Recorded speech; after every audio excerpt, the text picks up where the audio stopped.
The text message came through at 2:47 a.m. on a Thursday morning, the kind of late-night ping that makes your heart skip, because nobody sends good news after midnight. I was sprawled across my couch in my cramped Tempe apartment, laptop balanced, on my knees, finishing up a particularly complex insurance claim involving water damage and questionable documentation. The blue glow of my phone cut through the darkness as I reached for it, expecting maybe a work emergency or a friend's drunk text from Old Town Scottsdale. Instead, it was from Dad. 4 words that would change everything. Don't bother coming home. No context, no explanation. Just a cold dismissal sent in the middle of the night like I was some stranger he was blocking on social media. I stared at those words until they blurred, my brain trying to process what could have possibly prompted this. Before we jump back in, tell us where you're tuning in from, and if this story touches you, make sure you're subscribed, because tomorrow, I've saved something extra special for you. We hadn't fought. I hadn't done anything wrong. In fact, I'd been the perfect daughter for 26 years. The one who never caused drama, never asked for money, never brought home tattoos or questionable boyfriends like my younger brother Tyler seemed to specialize in. I'm Jessica Martinez, though everyone calls me Jess. And up until that moment, I thought I knew exactly where I stood in my family. I was the reliable one, the insurance adjuster who'd worked her way up from filing claims to investigating complex fraud cases. I lived in a modest 1-bedroom apartment near Arizona State University, drove a practical Honda Civic, and had built a quiet, stable life that never made waves or demanded attention. While Tyler bounced from one failed business venture to another, blowing through my parents' money on everything from a food truck that never opened to a cryptocurrency scheme that evaporated faster than morning dew in the Sonoran Desert, I had been the daughter who never needed rescuing. The next morning brought no clarification, just a hollow silence where family communication used to be. I tried calling Dad 3 times before 8 a.m., each call going straight to voicemail. Mom's phone did the same thing. Even Tyler, who usually answered his phone at all hours because he was perpetually waiting for his next big break to call him back, sent me to voicemail. It was like I'd been erased from the Martinez family overnight, and nobody had bothered to tell me why. I sat in my kitchen, staring at my reflection in the black coffee that had gone cold while I held my phone, waiting for some explanation that never came. The morning sun was already climbing over the McDowell Mountains, promising another scorching Phoenix day, and I had to get ready for work. But something felt fundamentally wrong, like when you wake up from a vivid dream and can't shake the feeling that something terrible is about to happen. My job at Desert Valley Insurance had taught me to trust those gut feelings. In my line of work, investigating suspicious claims and documenting fraud attempts, you learn to recognize when people are hiding something. There's a particular kind of silence that falls over a room when someone knows they've been caught. And somehow, that same silence seemed to be emanating from my phone every time I looked at Dad's message. The drive to work took me past the exit for Scottsdale, where my parents lived in their dream house with the backyard pool and the guest casita they'd worked 30 years to afford. I'd been there just last Sunday for our usual family dinner, helping Mom with the dishes while Dad and Tyler argued about Tyler's latest entrepreneurial disaster. Everything had seemed normal then. Dad had even mentioned that I should come by the following weekend to help him figure out some paperwork he'd received in the mail, something about refinancing that he didn't understand. That memory stopped me cold as I pulled into the parking lot at work. Paperwork about refinancing. Dad asking for my help because I understood financial documents better than anyone in the family. Had something gone wrong with their mortgage? Had they gotten into some kind of financial trouble they were too embarrassed to discuss? But even if that were true, why would Dad tell me not to come home? If anything, a financial crisis would be exactly when a family should stick together. I spent the morning distracted, mechanically processing claims while my mind churned through possibilities. Maybe they'd gotten scammed by one of those predatory lending companies that target older homeowners. Maybe Tyler had talked them into Some kind of investment scheme that had backfired spectacularly. Maybe Dad was having health problems and didn't want to worry me. Each scenario seemed plausible until I really examined it, and then it fell apart under scrutiny. By lunch, I couldn't concentrate on anything. I drove to a quiet spot in Papago Park, where the red buttes rise out of the desert like ancient monuments, and tried calling Mom again. This time, she answered on the fourth ring, her voice strained and careful in a way that immediately put me on high alert. "Jess, honey, this isn't a good time," she said before I could even get out a proper greeting. "Mom, what's going on? Dad sent me this text last night and nobody's explaining anything to me. Are you guys okay? Is someone sick? Are you in some kind of trouble?" There was a long pause, filled with the sound of Mom breathing and what sounded like Dad's voice in the background, though I couldn't make out what he was saying.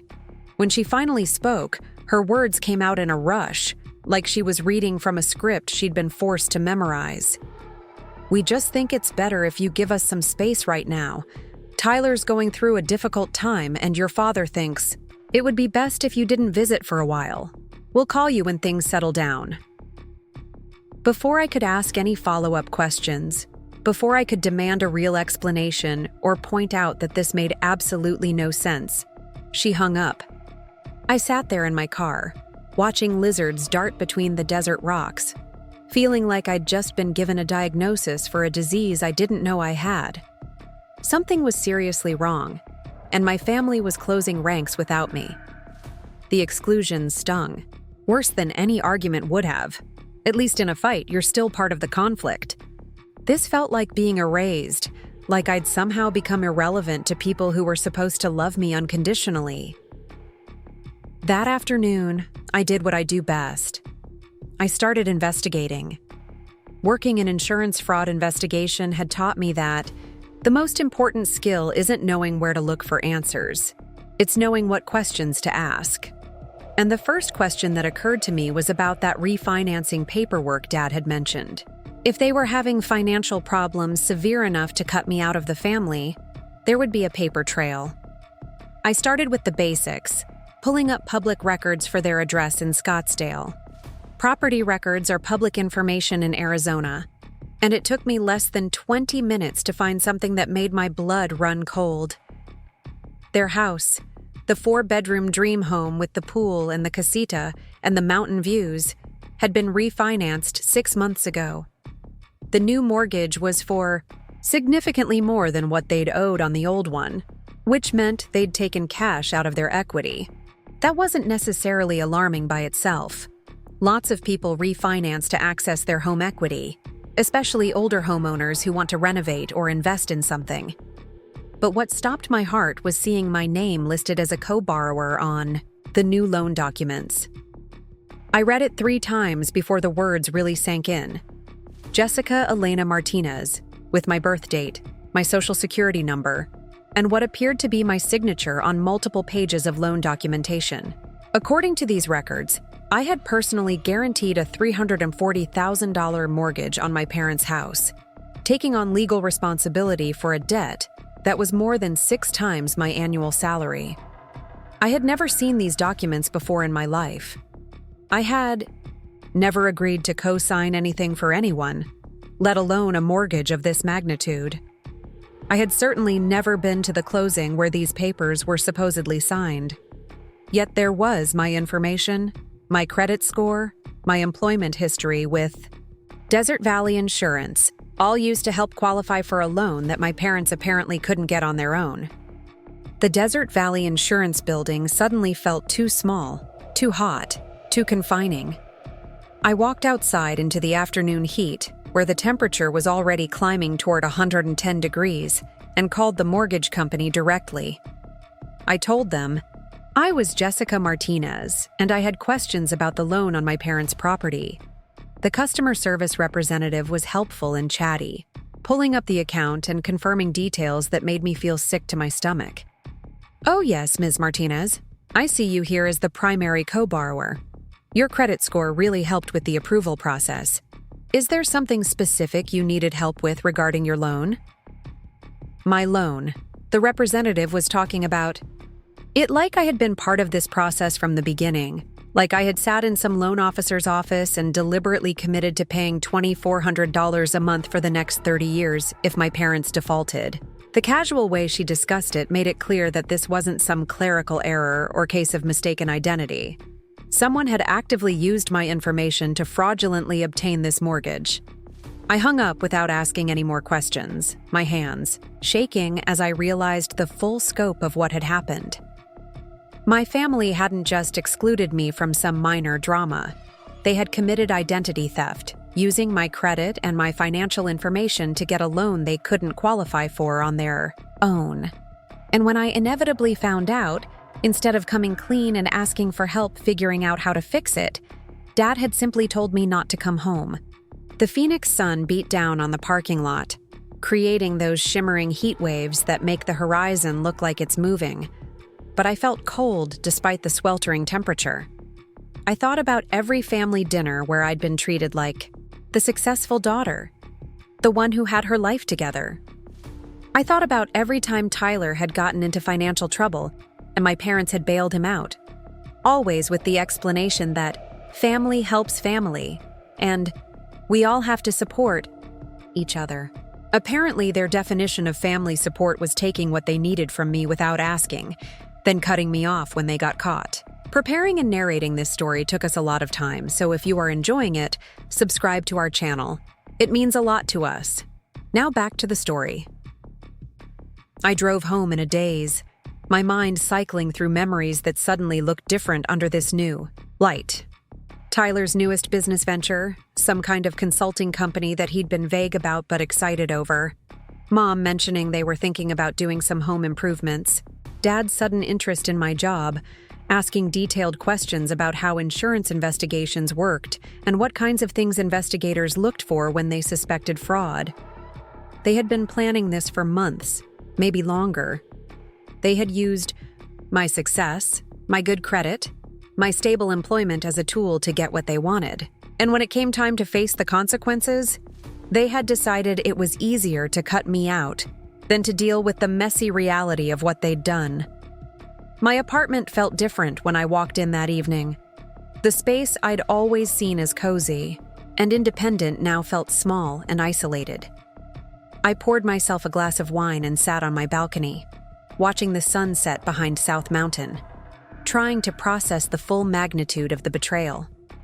It wasn't just about the money, though $340,000 was more than I could ever hope to pay back if things went wrong.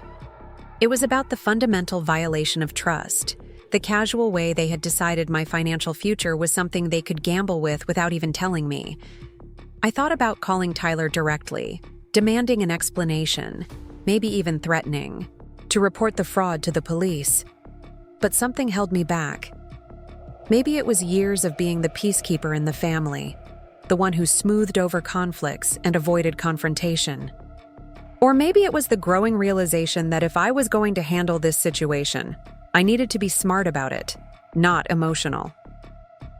Working in insurance fraud had taught me that the people who get away with these kinds of schemes are usually the ones who act impulsively, who don't think through the long-term consequences of their actions. The people who get caught are usually the ones who document everything, who build cases methodically, who understand that the truth has a way of coming to light if you know where to look for it. As the desert sky faded from gold to purple to deep black, studded with more stars than you can see anywhere else in the country, I made a decision. I wasn't going to call Tyler. I wasn't going to show up at my parents' house demanding answers. I wasn't going to send angry text messages or leave tearful voicemails. Instead, I was going to do what I did best. I was going to investigate, to gather evidence, to build a complete picture of what had happened and why. And then, when I had all the facts, when I understood the full scope of what they had done and what it meant for my future, I would decide how to respond. I had been underestimated my entire life, treated as the reliable daughter who would never make waves, never cause problems, never fight back when she was taken advantage of. My family had counted on that passivity, had banked on the assumption that I would quietly absorb this betrayal the same way I had absorbed years of being overlooked and taken for granted. They were about to learn how wrong they were. That night, I started building a file. I printed out the mortgage documents, the property records, and every piece of communication I'd had with the loan company. I pulled my credit reports, looking for any other signs that my identity had been compromised. I researched Arizona laws regarding mortgage fraud, identity theft, and the legal responsibilities of co-borrowers on fraudulent loans. What I found was both reassuring and terrifying. On the reassuring side, I could potentially get my name removed from the loan if I could prove I hadn't actually signed the documents. The signatures looked close enough to fool a casual observer, but under scrutiny, there were differences that a handwriting expert would be able to identify. On the terrifying side, until I could prove fraud, I was legally responsible for that debt. If my parents stopped making payments, the mortgage company could come after me for the full amount, plus late fees, plus legal costs. I was trapped in a financial nightmare that I had never agreed to enter, and the people who had trapped me were the same people who were supposed to protect me from exactly this kind of harm. As I worked late into the night, organizing documents and taking notes, I realized something that surprised me. I wasn't scared anymore. The initial shock and hurt were still there, but underneath those emotions was something harder and more focused. I was angry, but it was a cold, calculated anger that sharpened my thinking instead of clouding it. For the first time in my life, I understood what it felt like to have nothing left to lose. My family had already cut me off, already decided I was expendable. They had taken my financial security, my trust, and my sense of belonging. There was nothing left for them to threaten me with, no relationship left for me to try to preserve. That realization was strangely liberating. I had spent my entire adult life trying to be the daughter they wanted, the one who didn't cause problems or demand attention. I had made myself small and undemanding, thinking that was what love looked like. But love doesn't forge your signature on legal documents. Love doesn't steal your identity to solve problems you never knew existed. What they had done wasn't love. It was convenience, pure and simple. They had used me because I was useful, and they had discarded me when I became inconvenient. Now it was my turn to be inconvenient for them. The next morning arrived with this kind of crystal-clear desert sky that makes Phoenix famous, but I felt like I was seeing the world through a dirty windshield. Everything looked the same, but somehow distorted, like the familiar landscape of my life had shifted just enough to make me question what I thought I knew about everything. I had barely slept, spending most of the night alternating between staring at the ceiling and researching mortgage fraud statutes on my laptop until my eyes burned. I called in sick to work for the first time in 2 years. My supervisor, Maria, didn't ask many questions, which was both a relief and somehow made me feel even more isolated. If I had been the kind of person who regularly called out or caused drama, she might have been more curious about what was wrong. But I was reliable Jessica, steady Jessica, the one who showed up early and stayed late and never had personal problems that interfered with her professional responsibilities. The irony wasn't lost on me that my reputation for being dependable had apparently made me the perfect target for my family's scheme. They had counted on my stability, my good credit, my clean financial record.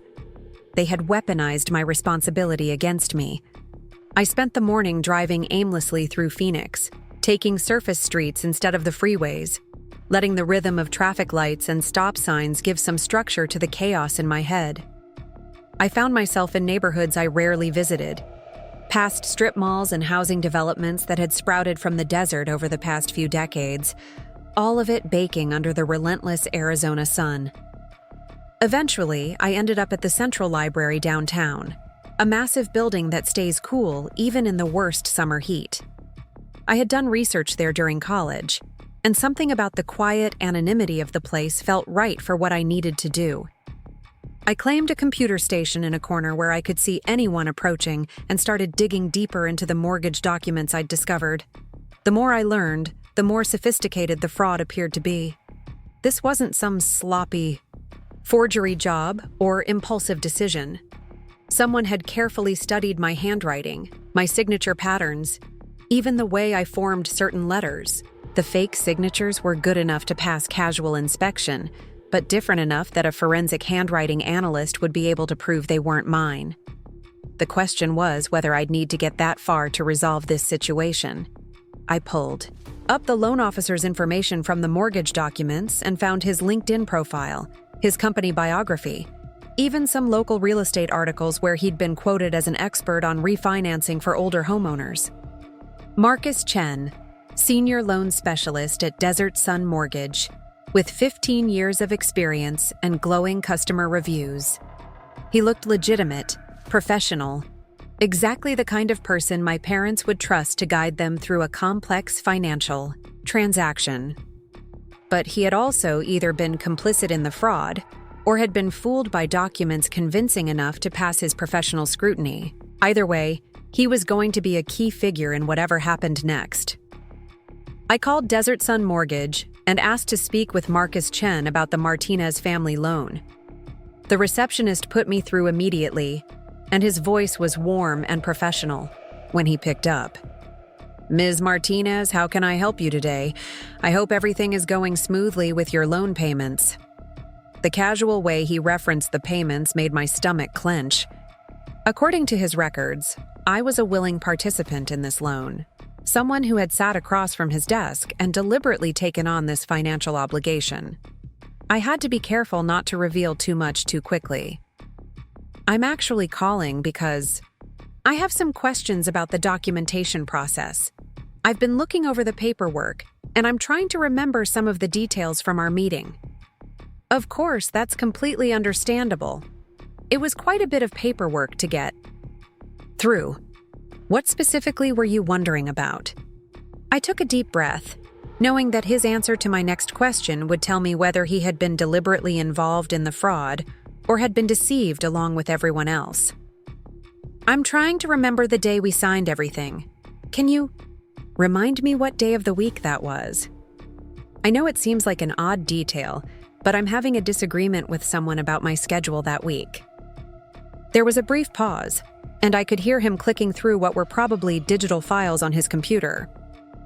"Let me see here. We closed on Tuesday, March 15th, at 2:30 in the afternoon. You and your parents were all there, and I remember you had to leave a little early because you said you had to get back to work. Your mother mentioned you were very dedicated to your job at the insurance company." March 15th. I felt like I'd been punched in the chest. I knew exactly where I had been on March 15th at 2:30 in the afternoon, and it wasn't anywhere near Desert Sun Mortgage. I had been in Tucson that entire week, attending a specialized training conference on digital fraud investigation techniques. I had the hotel receipts, the conference materials, even photos I'd taken of the desert landscapes during my drive down there. Marcus Chen was describing a meeting that had never happened, at least not with me present. Someone had shown up at that closing pretending to be me, had signed documents in my name, and had walked away with access to a $340,000 loan that I was now legally responsible for paying back. "That's right," I managed to say, my voice somehow staying steady despite the adrenaline coursing through my system. "Thank you for refreshing my memory. Is there anything else I can help you with regarding the loan?" "Not right now, but I'll be in touch if I have other questions." I hung up before he could respond, my hands shaking as I set the phone down on the library table.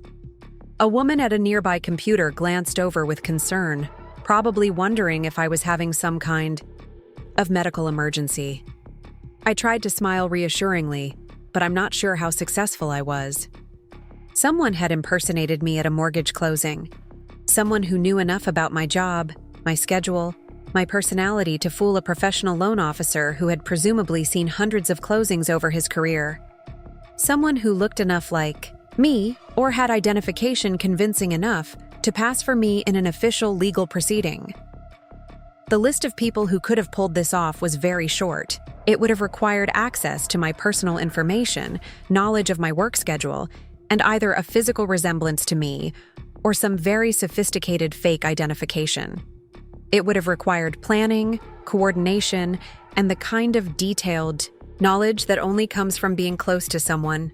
I thought about Tyler, my younger brother, who had always been just charming enough to talk his way out of trouble, just clever enough to find angles that other people missed. Tyler, who had been asking unusually detailed questions about my work, lately, who had seemed particularly interested in my travel schedule and my daily routines. Tyler, who looked enough like me that we'd been mistaken for twins when we were younger, despite being 2 years apart. Tyler, who had been suspiciously absent from family gatherings lately, always claiming to be busy with his latest business venture, but never providing specific details about what that business actually involved. I pulled up my phone and started scrolling through family photos from the past year, looking for recent pictures of Tyler. What I found made my blood run cold. In the most recent photos from Christmas just a few months ago, Tyler had grown his hair out to shoulder length, similar to how I wore mine. He had started wearing glasses, even though he'd had perfect vision his entire life. The changes were subtle enough that I hadn't really noticed them in person, but looking at the photos side by side, the resemblance was unmistakable. Tyler had been systematically changing his appearance to look more like me. I sat back in the library chair, the pieces of the puzzle clicking into place with sickening clarity. Tyler hadn't just been the beneficiary of this scheme. He had been the mastermind. He had studied my appearance, my mannerisms, my schedule. He had probably practiced forging my signature for weeks or months. He had convinced our parents to go, along with the plan, probably by presenting it as a temporary solution to some financial crisis, something that would never actually impact me because they'd never miss a payment. And when the time came for the closing, Tyler had walked into Marcus Chen's office, presented identification in my name, and signed documents committing me to a debt that would follow me for the next 30 years. The sophistication of it was breathtaking in its coldness. This wasn't a crime of passion or desperation. This was calculated identity theft, planned and executed over months by someone who knew me well enough to anticipate my reactions and movements.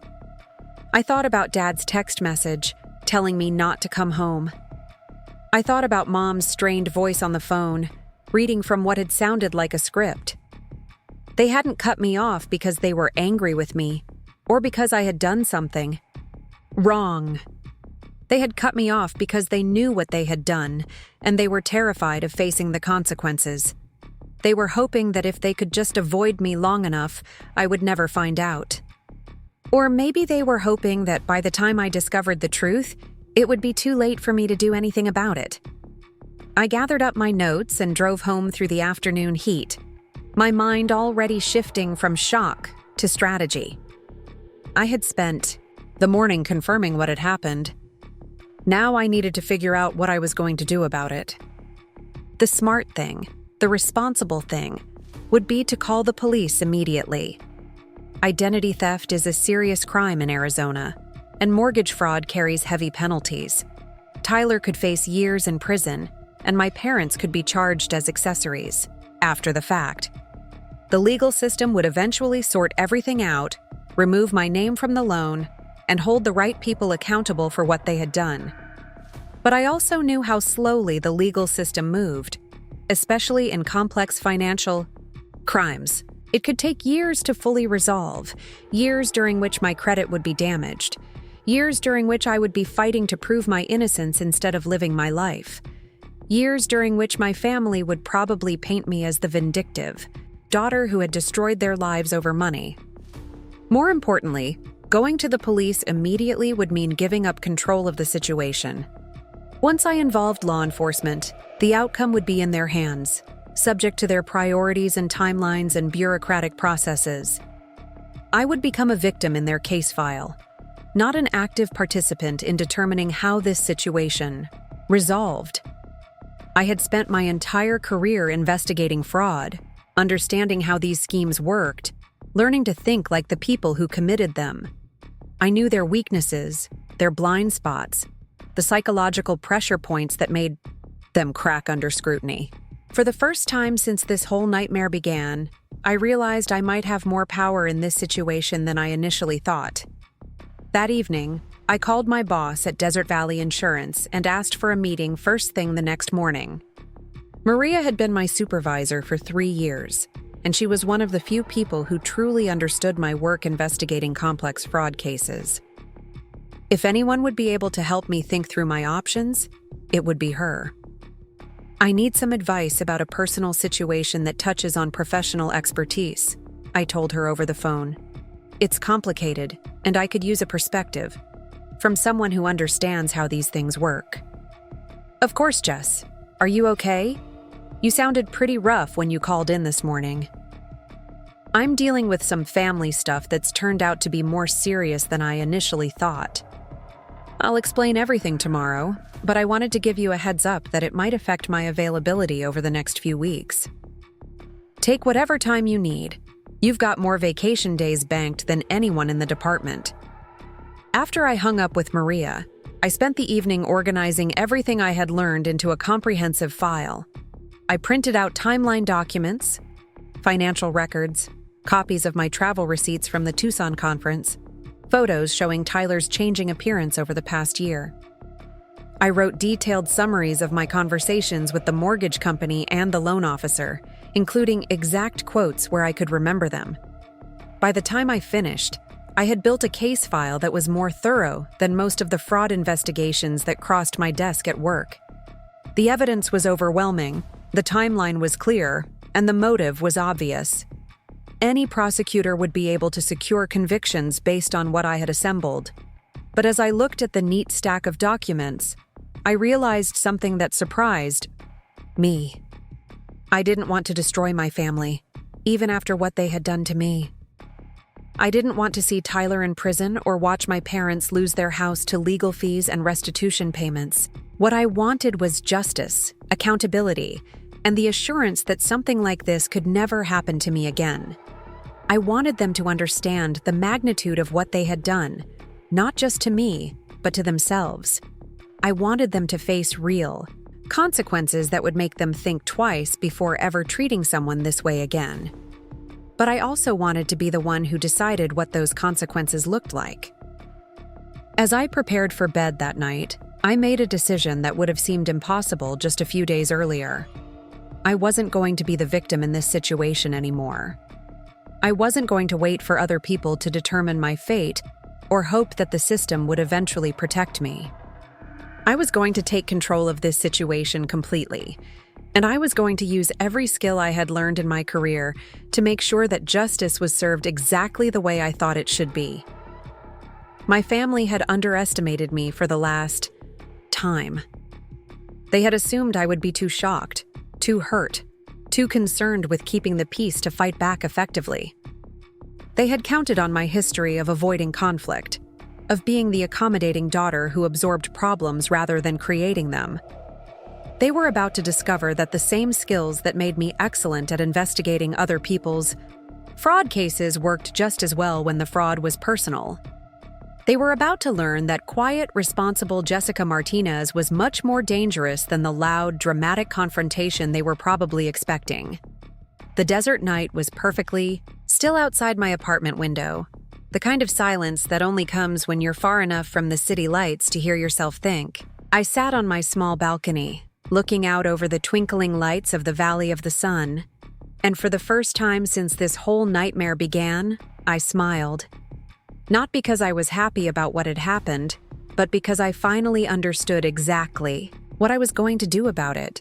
And when I was finished, when all the pieces had fallen into place exactly the way I planned them, my family would understand that there's a big difference between being quiet and being weak. They were about to learn that difference the hard way.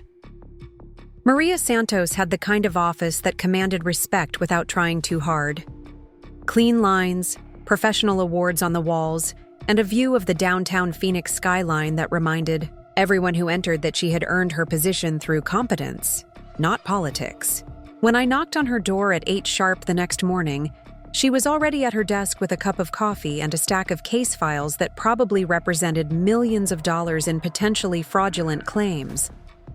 "Come in, Jess. You look like..." You haven't slept much." I settled into the chair across from her desk, the same chair where I'd sat 3 years ago when she'd promoted me to senior investigator.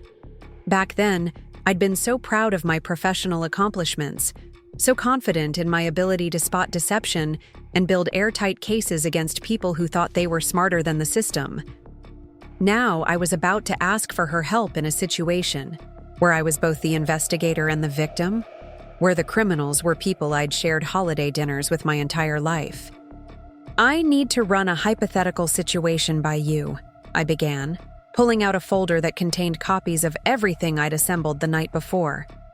"Let's say you discovered that someone had used your identity to fraudulently obtain a large loan, and you had ironclad evidence of who did it and how. What would be the most effective way to handle the situation?" Maria leaned back in her chair, her dark eyes studying my face with the same intensity she brought to complex fraud cases. She'd built her reputation on reading people, on understanding the motivations behind financial crimes, and I could see her processing not just my words, but my body language, my tone, the careful way I was framing this as a hypothetical when we both knew it wasn't. Well, the textbook answer would be to file a police report immediately and let law enforcement handle it. Identity theft is a serious crime, and mortgage fraud can carry federal penalties depending on the amount involved and whether it crossed state lines. She paused, taking a sip of her coffee while continuing to watch me carefully. "But you're not asking me for the textbook answer, are you?" I shook my head. The textbook answer assumes that the victim's primary goal is prosecution and punishment. What if the victim's primary goal is protection and resolution? What if they want to make sure this never happens again, but they also want to maintain some control over how the situation gets resolved? "Then we're talking about leverage," Maria said quietly. "And leverage can be a very powerful tool if it's used correctly." She gestured for me to hand over the folder, and I watched her face as she flipped through the documents I'd assembled. Her expression grew more serious with each page, and when she reached the timeline showing the conflict between my location and the supposed closing date, she looked up at me with something that might have been admiration. "This isn't hypothetical at all, is it?" "No, it's not." "And the people who did this to you, their family?" I nodded, surprised by how much it still hurt to admit that out loud. Maria closed the folder and leaned forward, her voice taking on the tone she used when training new investigators on complex cases. "Jess, what you've assembled here is better than 90% of the fraud cases that come through this office. The documentation is thorough, the timeline is clear, and the evidence is overwhelming.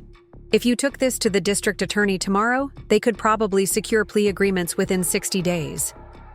But family cases are complicated in ways that regular fraud cases aren't. When you're dealing with strangers who ripped you off, it's easy to want them prosecuted to the fullest extent of the law.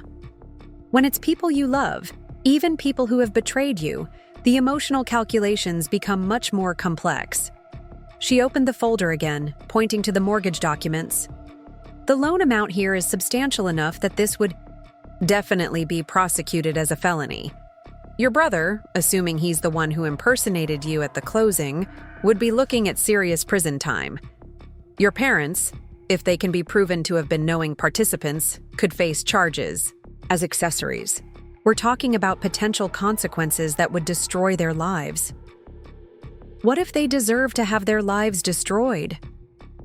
The words came out harsher than I'd intended, carrying all the anger and hurt I'd been trying to keep under control since this whole nightmare began. Maria nodded, understanding the emotion behind my question without judging it. "That's a fair question, and only you can answer it. But before you make any irreversible decisions, I want you to think about something. The most successful fraud investigations aren't the ones that result in the harshest punishments. They're the ones that result in full recovery for the victim and genuine deterrence against future crimes." She pulled out a legal pad and started sketching out what looked like a flowchart. If your primary goals are protecting yourself and making sure this never happens again, there might be ways to achieve those goals without necessarily destroying everyone involved. The key is making sure that the consequences are severe enough to be genuinely educational, but targeted enough that you maintain control over the outcome. I watched her work, seeing the same methodical approach she brought to every complex case that crossed her desk. Maria had built her career on understanding that the most elegant solutions to fraud cases weren't always the most obvious ones. What kind of consequences are you thinking about? Well, first and foremost, you need to get your name off that loan immediately. That's non-negotiable. Your financial future can't be held hostage by other people's bad decisions, even if those people are family. She drew a box around something on her legal pad. Second, there need to be real financial consequences for the people who committed the fraud. They can't benefit from what they've done, and they need to understand the economic impact of their actions. And third, they need to understand that you have the power to make their lives very difficult if they ever try something like this again. The threat of prosecution needs to remain on the table, not as an empty gesture, but as a real consequence that could be triggered if they don't live up to their obligations. Maria tore the page off her legal pad and handed it to me. This is obviously your decision to make, but if I were in your position, I might consider approaching them directly before involving law enforcement. Not to give them a free pass, but to give them an opportunity to make this right before facing criminal consequences. I studied her notes, seeing the outline of a strategy that was much more sophisticated than simply calling the police or confronting my family in an emotional confrontation. You think they'd actually cooperate after they've already lied to me and cut me off rather than admitting what they did? I think they're probably terrified right now, Maria said. They know you work in fraud investigation and they know you're smart enough to figure out what happened eventually. The fact that they've gone silent instead of trying to cover their tracks with more lies suggests they understand they're in serious trouble. She leaned back in her chair, studying me with the same analytical expression she used when evaluating complex cases. The question is whether you want to approach this from a position of strength or a position of emotion. If you go in angry, looking for revenge, they'll get defensive and the situation will probably escalate in ways that hurt everyone involved. But if you go in calm and prepared, with a clear understanding of what you want and what you're willing to accept, you might be surprised by how cooperative people can be when they realize they don't have any other good options. I spent the rest of the morning in Maria's office, working through different scenarios and approaches. She helped me think through the legal implications of various strategies, the potential risks and benefits of different courses of action, and the psychological factors that might influence how my family responded to whatever approach I decided to take. By lunchtime, I had the framework for a plan that felt both comprehensive and controlled. It wasn't the emotional confrontation my hurt feelings were pushing me toward, and it wasn't the immediate prosecution that my sense of justice was demanding. Instead, it was something more strategic, more calculated, and potentially more effective than either of those approaches. I drove home through the desert heat, past the familiar landmarks of my adopted city, thinking about how much my life had changed in just a few days. A week ago, I had been Jessica Martinez, the reliable daughter, with the stable job and the quiet life. Now I was someone else entirely. Someone who understood that being underestimated could be turned into a powerful advantage if you were smart enough to use it correctly. That afternoon, I made a series of phone calls that would have been unthinkable. Just days earlier, I called a real estate attorney who specialized in mortgage fraud cases and made an appointment for the following morning. I called a private investigator who had worked with our insurance company on complex cases and asked him to do a comprehensive background check on Tyler's recent activities and financial situation. I called a forensic handwriting analyst and arranged to have the mortgage documents examined for evidence of forgery. Each phone call was a piece of a larger puzzle, a component in a strategy that would give me multiple options for how to proceed once I had all the information I needed. But the most important call I made was to Desert Sun Mortgage, where I asked to speak with Marcus Chen again. Mr. Chen, this is Jessica Martinez. We spoke yesterday about my family's loan, and I was wondering if I could schedule a time to come in and review the original documentation. Of course, Ms. Martinez. Is there something specific you're concerned about? I've been having some memory issues lately, and I want to make sure I understand all the terms and conditions of what I signed.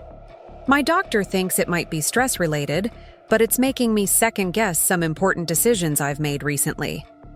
It was a lie, but a strategic one. If Marcus Chen believed I was having memory problems, he'd be more likely to walk me through the documentation in detail, potentially providing information that would be useful in building my case. I understand completely. Memory issues can be very stressful, especially when they involve important financial decisions. Would tomorrow afternoon work for you? Say, 3 o'clock. That would be perfect. As I hung up the phone, I realized that I was no longer the same person who had received that devastating text message just a few days ago. The shock and hurt were still there, but they had been joined by something harder and more focused. I was thinking like an investigator now, not like a victim. I spent the evening preparing for the meeting with Marcus Chen, researching everything I could find about mortgage fraud investigations and the kinds of evidence that were most effective in proving forgery cases. I practiced different ways of asking questions that would elicit useful information without revealing too much about what I already knew. By the time I went to bed that night, I felt more in control of the situation than I had since this whole nightmare began. I still didn't know exactly how everything would play out, but I knew I had the tools and the knowledge to protect myself and make sure that justice was served on my terms. I dreamed about the desert that night, vast landscapes of red rock and endless sky, the kind of country where you can see trouble coming from miles away if you know how to read the signs. When I woke up the next morning, I felt ready for whatever came next. The meeting with the real estate attorney went exactly as I had hoped. Jennifer Walsh had been practicing mortgage fraud law for 15 years, and she reviewed my documentation with the kind of professional thoroughness that told me I had chosen the right person to help me navigate the legal complexities of my situation. "This is definitely actionable," she said after spending an hour reviewing everything I had assembled. "The evidence is comprehensive, and the timeline discrepancies make it clear that identity theft occurred. The question is how you want to proceed. What are my options? Well, you could file criminal charges immediately, which would likely result in felony prosecutions for everyone involved.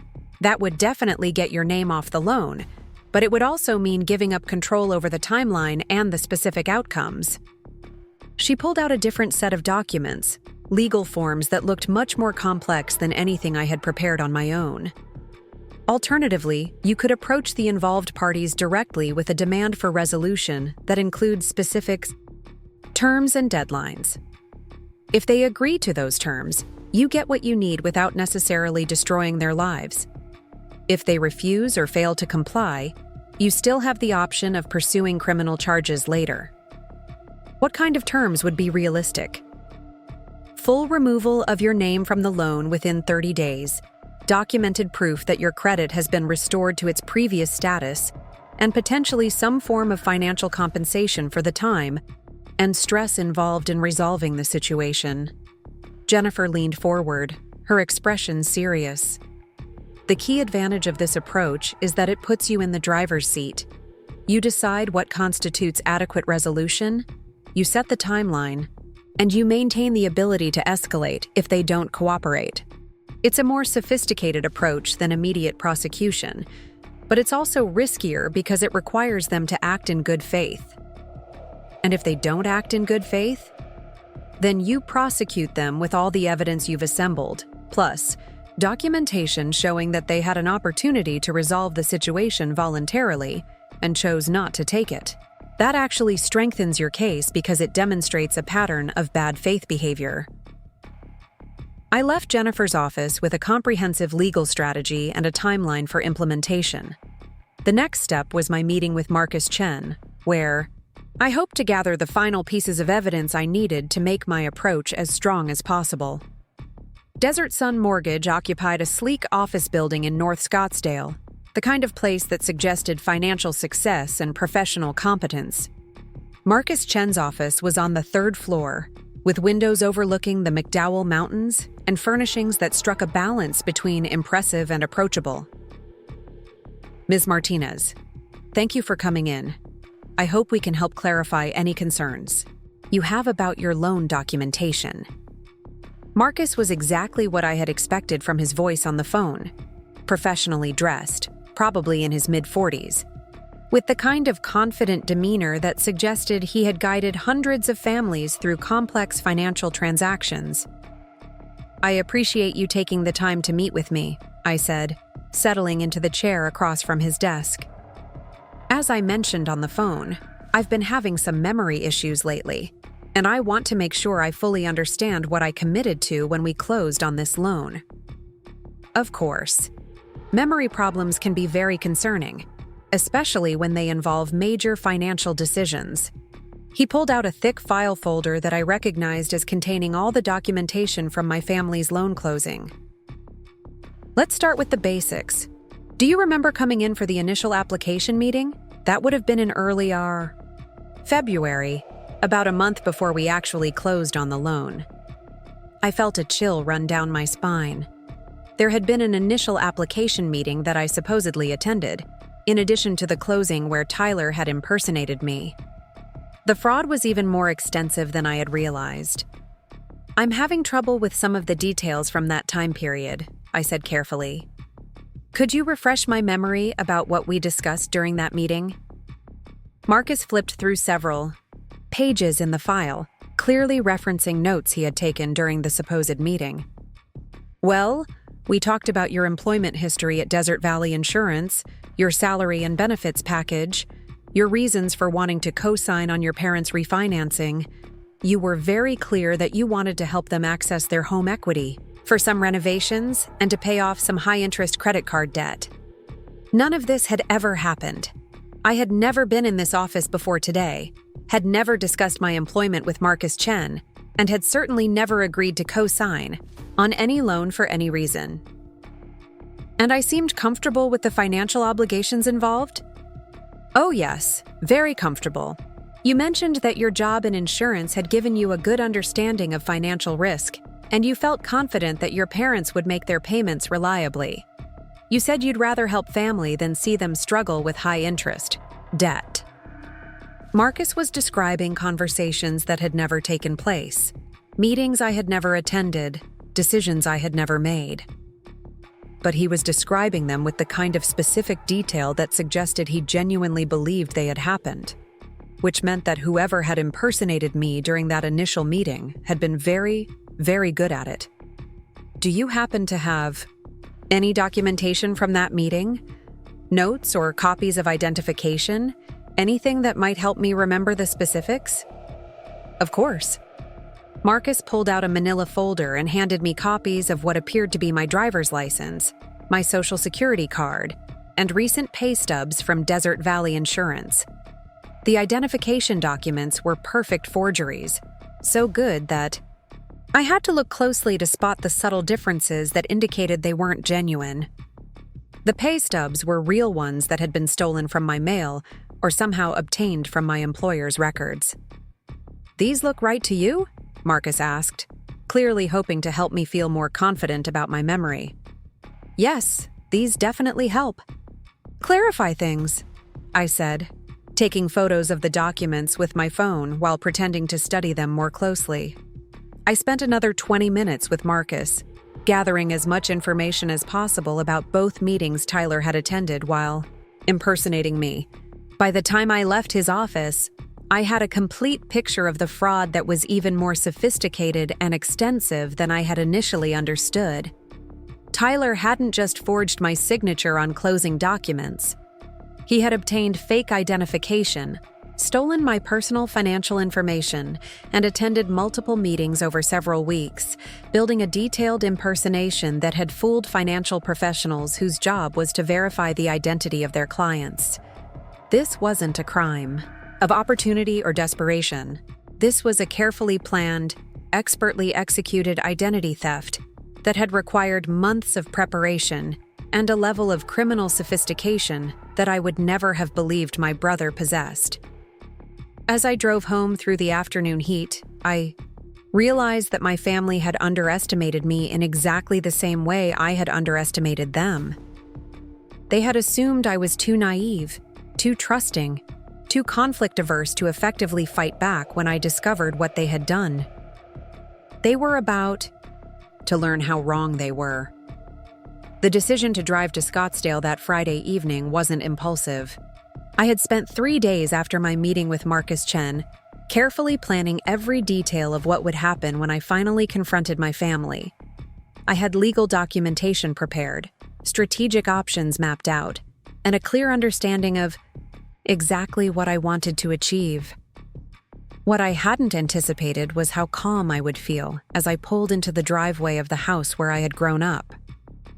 The Martinez family home sat on a quiet cul-de-sac where every lawn was perfectly manicured and every driveway held cars that represented years of careful financial planning. Or at least, that's what I had always believed. Now, I understood that some of those symbols of success might be built on foundations that were far less solid than they appeared. Tyler's car was in the driveway next to Mom's sedan, which meant the whole family was home for what they probably thought was just another peaceful Friday evening.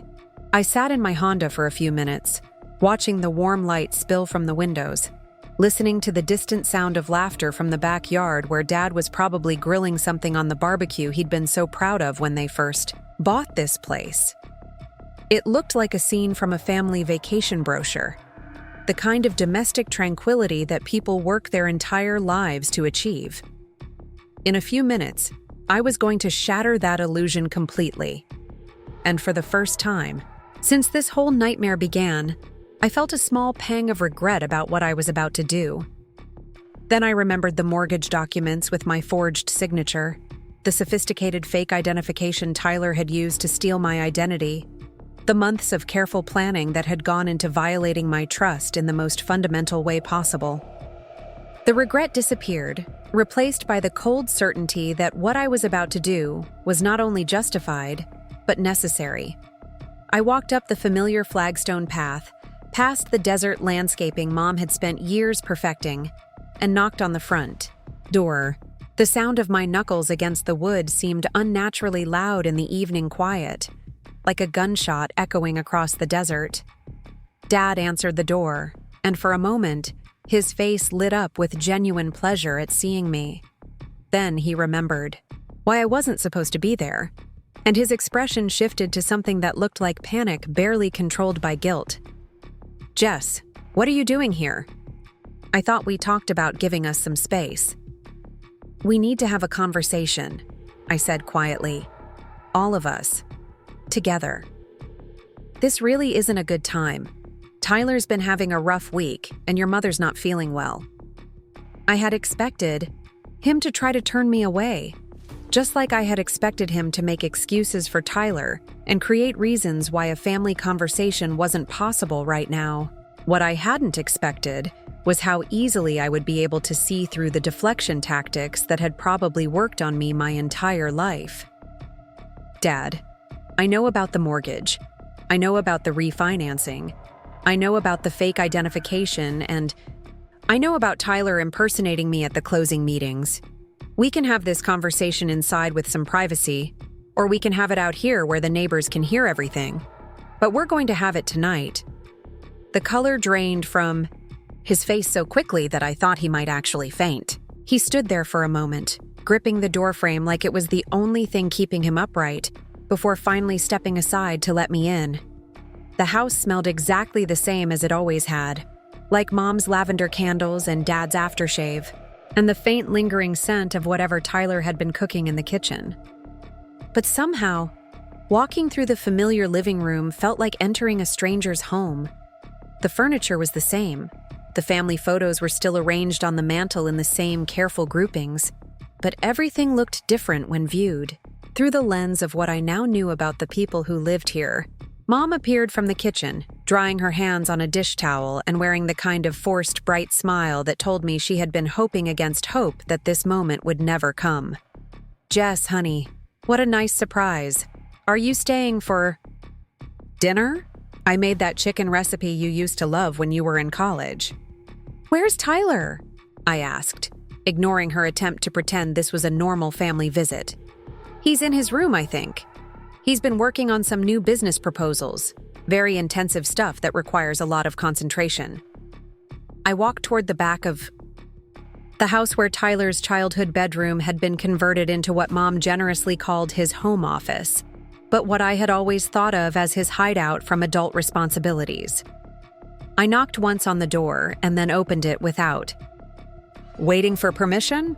Tyler was sitting at a desk covered with paperwork, wearing the same shoulder-length hair and glasses that had helped him impersonate me at Desert Sun Mortgage. When he looked up and saw me standing in his doorway, his face went through the same rapid color change I had witnessed with Dad a few minutes earlier. "Hey, Jess," he said, his voice carefully casual in a way that told me he had been rehearsing this moment. "What brings you by?" "Family meeting. Living room. Now." He opened his mouth to argue or make excuses, but something in my expression must have convinced him that this wasn't negotiable. He followed me back to the living room, where Mom and Dad were sitting on the couch looking like defendants waiting for a jury to deliver a verdict. I remained standing, pulling out the folder I had brought with me and setting it on the coffee table where everyone could see it. 3 weeks ago, Dad sent me a text message telling me not to bother coming home. At the time, I thought it was about some family drama I didn't understand. Maybe something related to Tyler's latest business venture or some conflict I wasn't aware of. It never occurred to me that it was actually because you were all terrified I would discover that Tyler had stolen my identity to fraudulently obtain a $340,000 mortgage refinance on this house. The silence that followed was so complete I could hear the air conditioning cycling on in another part of the house. Nobody tried to deny what I had said. Nobody acted surprised or confused or demanded to know what I was talking about. They just sat there, staring at the folder on the coffee table like it contained evidence of their worst fears made manifest. I know about the initial application meeting in February, where Tyler presented fake identification and stolen financial documents while pretending to be me. I know about the closing meeting in March, where he forged my signature on legal documents that made me responsible for a debt I never agreed to take on. I know about the months of planning that went into this scheme, including Tyler changing his appearance to look more like me and studying my work schedule to know when I would be out of town. Tyler finally found his voice, though it came out as barely more than a whisper. "Jess, you have to understand. We never meant for this to hurt you. The plan was always to make the payments ourselves. You were never supposed to be financially responsible for anything." "But I am financially responsible," I said, my voice remaining perfectly calm despite the anger building in my chest. "According to the legal documents you signed in my name, I am personally liable for $340,000 in debt. If you miss payments, if you default, if you decide to walk away from this house, the mortgage company can come after me for the full amount plus penalties and legal fees." Mom spoke up for the first time since I had arrived, her voice carrying the same pleading tone she had always used when trying to smooth over Tyler's mistakes. "Honey, we would never let that happen. We've been making the payments right on schedule, and we'll keep making them until the loan is paid off. You'll never have to pay a penny of this debt." "But you didn't ask me," I said, turning to look directly at her. "You didn't call me and explain that you needed help qualifying for a refinance. You didn't request my permission to use my credit and my income to get a loan you couldn't get on your own. You just took what you wanted and hoped I would never find out." Dad cleared his throat, clearly trying to regain some control over the conversation. "Jessica, we understand that you're upset, and we probably should have handled this differently. But this is still a family matter, and family members help each other out when times get tough. We're not strangers who ripped you off. We're your parents, and Tyler is your brother. I had been waiting for this argument, the appeal to family. Loyalty that was supposed to make me feel guilty for being angry about being victimized by people who claim to love me. You're right, I said, opening the folder and pulling out a stack of legal documents.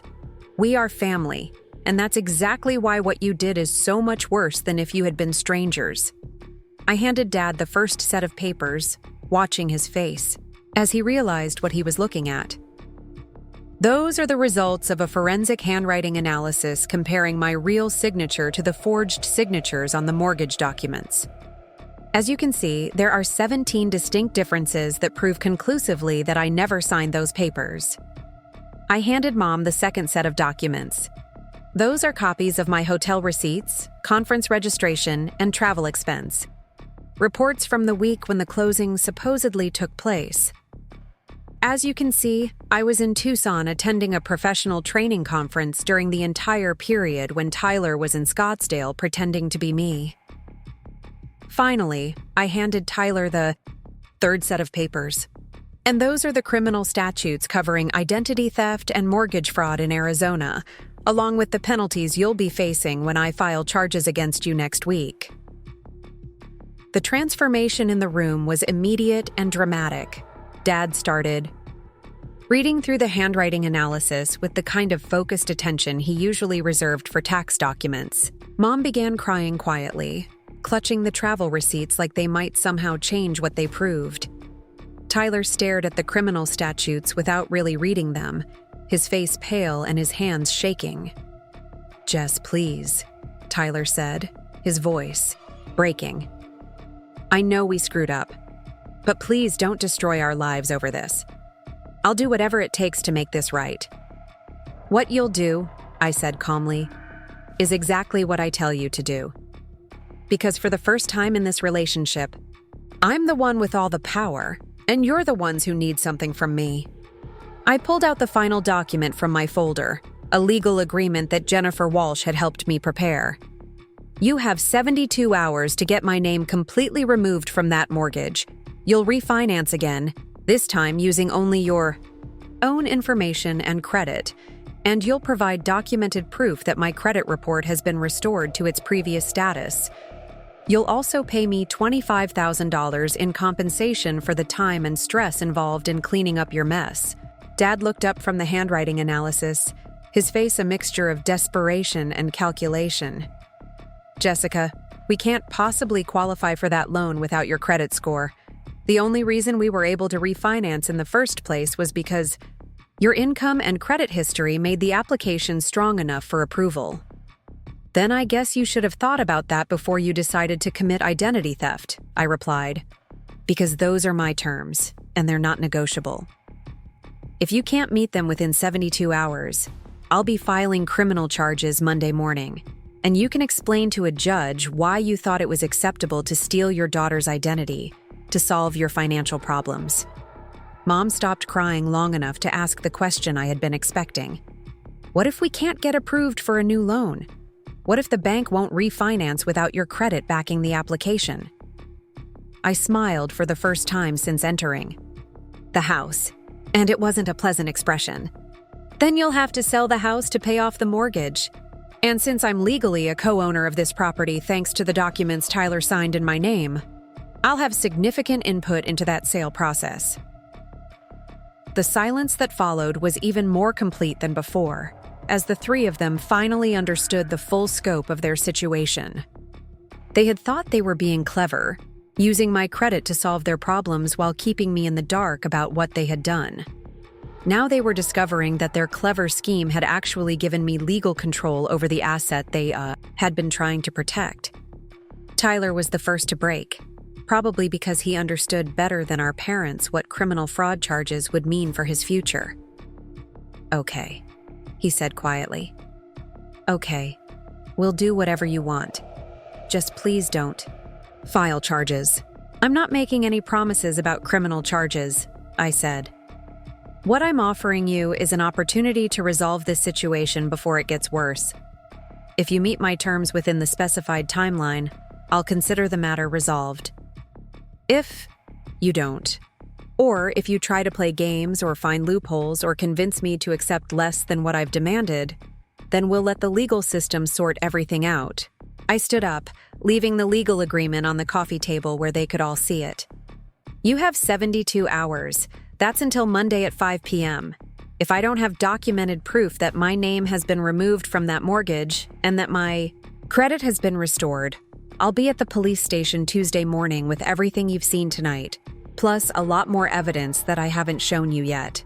As I walked toward the front door, Dad called after me one more time. Jessica, wait. We're still family. This doesn't have to destroy our relationship permanently. I turned back to look at the three of them, sitting in the living room of, the house they had used my identity to refinance, surrounded by the comfortable furnishings their scheme had helped them keep.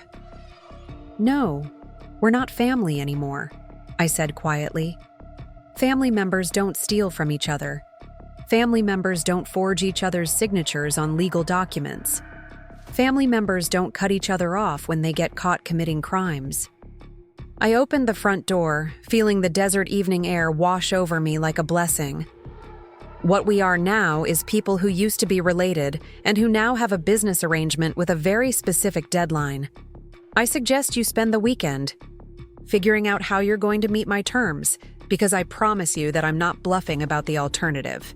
I drove home through the Friday night traffic, past the shopping centers and housing developments that had grown up around Phoenix over the past few decades, watching the city lights twinkle in the distance like stars that had fallen to earth. For the first time in weeks, I felt completely at peace with the situation and with myself. They had 72 hours to fix what they had broken, and I had no doubt they would find a way to meet my terms. The prospect of criminal charges and the loss of their house would be powerful motivators for creative problem solving. But even if they managed to remove my name from the mortgage and restore my credit, even if they paid the compensation I had demanded, nothing would ever be the same between us. They had shown me who they really were when they thought I was powerless to fight back. And I had shown them who I really was when they discovered I wasn't. The reliable daughter who absorbed problems to keep the peace was gone forever. In her place was someone who understood that respect isn't given freely just because you share DNA with someone. It has to be earned, maintained, and protected, especially from the people who think they can take it for granted. As I pulled into my apartment complex, I realized that I wasn't sad about losing my family. What I had lost wasn't worth keeping, and what I had gained was something much more valuable. The knowledge that I was strong enough to protect myself from anyone who tried to take advantage of me, even people I had once loved unconditionally. My phone buzzed with a text message as I walked up the stairs to my apartment. It was from Tyler, sent just 20 minutes after I had left their house. "We'll meet your terms. Please don't file charges." I deleted the message without responding. They would meet my terms because they didn't have any other choice, not because they had suddenly developed respect for me or remorse for what they had done. But that was fine. I didn't need their respect or their remorse anymore. All I needed was my freedom, my financial security, and the knowledge that no one would ever again mistake my kindness for weakness or my silence for consent. The desert night was perfectly quiet outside my bedroom window, the kind of silence that only comes when you're finally at peace with who you are and what you're capable of protecting. I fell asleep that night with a smile on my face, knowing that when Monday came, I would either have exactly what I had demanded, or I would have the satisfaction of watching justice being served in a courtroom. Either way, Jessica Martinez was no longer anyone's victim. The weekend that followed my confrontation with my family stretched like a taut wire, filled with the kind of electric tension that comes before a desert storm. I had given them 72 hours to meet my terms, and as Saturday morning dawned with its typical Phoenix brilliance, I found myself strangely calm about whatever would unfold. I had done everything I could to control the situation, and now I simply had to wait and see whether they valued their freedom more than their pride. I spent Saturday morning at my kitchen table with my laptop and a fresh cup of coffee, methodically organizing the additional evidence I hadn't shown them during Friday night's confrontation. Jennifer Walsh had advised me to keep some ammunition in reserve, and I was grateful for that strategy now. If my family decided to test my resolve or try to negotiate different terms, I wanted to be prepared to demonstrate just how thoroughly I had documented their crimes. The forensic analysis of Tyler's fake identification documents had come back even more damning than I had expected. The private investigator I had hired had traced the creation of the fraudulent driver's license and social security card to a sophisticated operation that specialized in identity theft for financial crimes. Tyler hadn't just forged a few signatures. He had paid professional criminals to create a complete false identity package that would stand up to scrutiny from mortgage professionals and banking security systems. This revelation had shifted my understanding of the situation completely. What I had initially seen as a desperate family making a terrible decision out of financial pressure was actually something much more calculating and premeditated.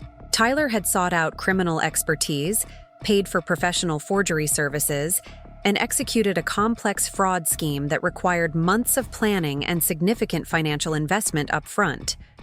The mortgage fraud wasn't a crime of opportunity or desperation. It was a deliberate, calculated theft that had required Tyler to enter the world of professional identity thieves and document forgers. He had crossed a line that separated ordinary people making bad choices from career criminals who made their living stealing from others. As I reviewed the investigator's report, I realized that my 72-hour ultimatum might have been more generous than the situation warranted. Tyler's involvement with document forgers meant that this probably wasn't his first identity theft scheme, just the first one where he had targeted someone close enough to discover what he had done. My phone rang around 10 o'clock. Interrupting my review of the evidence files. The caller ID showed my mother's number, and I let it ring 4 times before deciding to answer. I wanted to hear what she had to say, but I also wanted her to understand that she no longer had the automatic access to my attention that she had enjoyed my entire life. "Hello, Mom." "Jessica, honey, I'm so glad you answered. I wasn't sure if you would want to talk to us after last night." Her voice carried the same carefully modulated tone she had always used when trying to manage family conflicts. The voice of someone who believed that the right combination of maternal warmth and gentle manipulation could smooth over any problem. "I told you yesterday that you have 72 hours to meet my terms. We don't have anything else to discuss until Monday at 5 o'clock. But sweetheart, that's what I'm calling about. We've been up all night trying to figure out how to make this work, and we're running into some complications that we didn't anticipate." I felt a familiar flutter of anxiety in my chest, the old pattern of wanting to help solve my family's problems even when those problems were entirely of their own making. But this time, instead of offering to help or asking what complications they were facing, I simply waited in silence for her to continue. "The mortgage company is saying that removing your name from the loan would require a complete refinance application, just like we were starting over from scratch. And without your credit score and income, they're not sure we can qualify for the same interest rate or loan amount." "That sounds like a problem you'll need to solve," I said calmly. "My terms haven't changed, and my deadline hasn't changed. But Jessica, if we can't get approved for a new loan, we might have to sell the house. And if we sell the house, where will your father and I live? We're too old to start over somewhere else, and we don't have enough savings to buy another place." This was the conversation I had been expecting, the appeal to guilt and family loyalty that was supposed to make me feel responsible for solving the problems created by their criminal activity. For most of my adult life, this approach had worked perfectly on me. I had been conditioned to absorb other people's problems, to find solutions that allowed everyone else to avoid the consequences of their poor decisions. "Mom, you and Dad and Tyler made a series of choices that led to this situation. You chose to commit identity theft. You chose to forge my signature on legal documents. You chose to involve me in a criminal conspiracy without my knowledge or consent. And when I discovered what you had done, you chose to cut me off rather than come clean and ask for help fixing the situation. We never meant for it to go this far, she said, and I could hear tears in her voice. We thought we could handle the payments ourselves, and you would never have to know about any of this. But I do know about it, and now you have to deal with the consequences. I didn't create this problem, and I'm not responsible for solving it. What I'm offering you is a chance to resolve it before it gets worse. What if we can't meet your terms in time? What if we need more than 72 hours to work out the refinancing? This was the question I had been waiting for. The moment when they would try to negotiate for more time or different terms. I had prepared for this exact conversation, and I knew that how I responded would determine whether they took my ultimatum seriously or continued to treat me like the accommodating daughter who could be manipulated into accepting less than what she deserved. Then you'll face criminal charges and lose the house anyway, I said without hesitation. But you'll also have federal felony convictions on your records, which will make it much harder for you to find housing or employment in the future. The silence on the other end of the line stretched long enough that I wondered if she had hung up. When she finally spoke again, her voice was small and defeated in a way I had never heard before. You've really changed, Jessica. The daughter I raised would never threaten to send her own family to prison. The daughter you raised trusted her family not to steal her identity and commit fraud in her name, I replied. But that daughter doesn't exist anymore, because you killed her when you decided my financial future was something you could gamble with without asking my permission. I hung up before she could respond, and I turned off my phone to avoid more calls. I had said everything I needed to say, and anything else would just be manipulation attempts or guilt-tripping designed to wear down my resolve. The rest of Saturday passed quietly. I went for a long walk through Papago Park, where the red sandstone formations rose from the desert floor like ancient monuments to endurance and persistence. I thought about how those rocks had been shaped by millions of years of wind and weather, slowly carved into their current forms by forces that were patient but relentless. That's what I had become over the past few weeks. Patient but relentless. I wasn't interested in dramatic confrontations or emotional revenge. I wanted justice that was thorough, comprehensive, and permanent. I wanted to make sure that my family understood the real consequences of treating me like someone whose rights and autonomy didn't matter. Sunday brought a different kind of call, this time from Tyler himself. I almost didn't answer, but curiosity about what he might say convinced me to pick up. Jess, we need to talk. No, we don't. You need to meet my terms by tomorrow at 5 o'clock. That's the only communication we need. Please just listen to me for 2 minutes. I know you're angry and you have every right to be.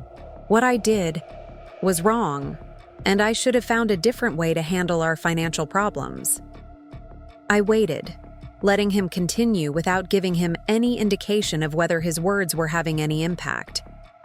But sending me to prison isn't going to solve anything. It's not going to get your name off the mortgage any faster, and it's not going to undo what happened. All it's going to do is destroy 3 lives, including Mom and Dad's, who didn't even know about the fake ID stuff. This was interesting. Tyler was trying to suggest that our parents had been innocent victims of his scheme, rather than willing participants in mortgage fraud. It was a clever attempt to shift responsibility and reduce the scope of who I might be willing to prosecute. Tyler, I have documentation showing that Mom and Dad were present at the initial application meeting where you used stolen financial documents and fake identification to apply for the loan. They watched you impersonate me. They provided information about my employment and income, and they signed documents acknowledging their role in the application process. But they didn't know the ID was fake. I told them I was borrowing your information temporarily, just to help qualify for a lower interest rate. They thought you had agreed to help us, but wanted to keep it quiet for tax reasons. Even if this were true, which I doubted, it wouldn't change the legal reality of what they had done. Ignorance of the law isn't a defense against criminal charges. And willful blindness to obvious fraud doesn't absolve people of responsibility for participating in crimes. That's an interesting story, Tyler. But it doesn't change my terms or my deadline. You have until tomorrow at 5 o'clock. What if I take full responsibility for everything? What if I sign a confession admitting that I acted alone and that Mom and Dad were victims of my scheme just like you were? This was the first creative problem-solving I had heard from any of them since this whole situation began. Tyler was trying to find a way to protect our parents while accepting full responsibility for the fraud. It was actually a fairly sophisticated, legal strategy, and I found myself almost impressed by his willingness to sacrifice himself to protect them. Almost, but not quite. Tyler, your confession won't remove my name from the mortgage documents. It won't restore my credit score, and it won't compensate me for the time and stress I've invested in cleaning up your mess. The only thing that will accomplish those goals is meeting the terms I laid out Friday night. But if we can't qualify for a refinance without your credit backing the loan, then meeting your terms is impossible. You're asking us to do something that the banking system won't allow us to do. Then you'll have to sell the house and use the proceeds to pay off the mortgage. Since I'm legally a co-owner thanks to the documents you signed in my name, I'll have input into that process as well. The silence that followed was filled with the sound of Tyler processing the full implications of what I had just said. He was beginning to understand that his scheme hadn't just stolen my identity. It had actually given me legal control over the asset he had been trying to protect. You would really force us to sell the house? You would really make Mom and Dad homeless? To prove a point? I would really hold you accountable for the consequences of your criminal actions, I said. If that results in the loss of the house, it's because you chose to commit mortgage fraud, not because I chose to report it. Jess, please, I'm begging you. There has to be some way to work this out that doesn't destroy our entire family. For just a moment, I felt the old familiar pull of wanting to fix things, to find a compromise that would let everyone save face and avoid the harsh consequences of what had really happened. It would be so easy to accept a partial solution, to let them off the hook for most of what they had done in exchange for getting my name removed from the mortgage. But then I thought about the months of planning that had gone into this scheme. I thought about the professional document forgers Tyler had hired, the fake identification he had commissioned, the multiple meetings he had attended while impersonating me. I thought about the casual way they had cut me off when they realized I was getting close to discovering the truth. This wasn't a family making a desperate mistake. This was a calculated criminal enterprise that had targeted me specifically because they thought I was too naive and too accommodating to fight back effectively.